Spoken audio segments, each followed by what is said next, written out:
dacă drumul uneori e greu, lasă-te în mâna sa. El știe tot că este Dumnezeu. Nu te îngrijora, chiar dacă drumul uneori e greu, lasă-te în mâna sa.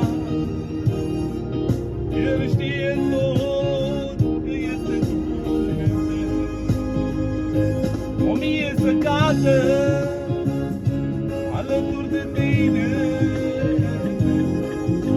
și 10.000 la dreapta nu cădea. Doar vei privi cu ochii și vei vedea minunea.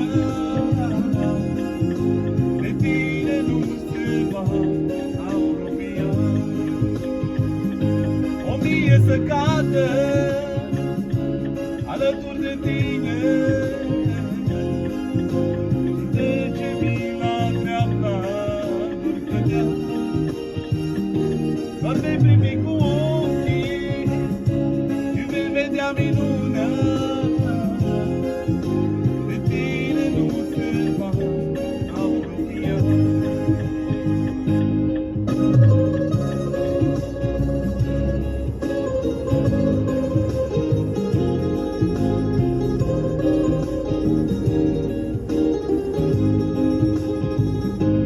Crede-te în Domnul tău, că-și doar prin harul lui vei birui.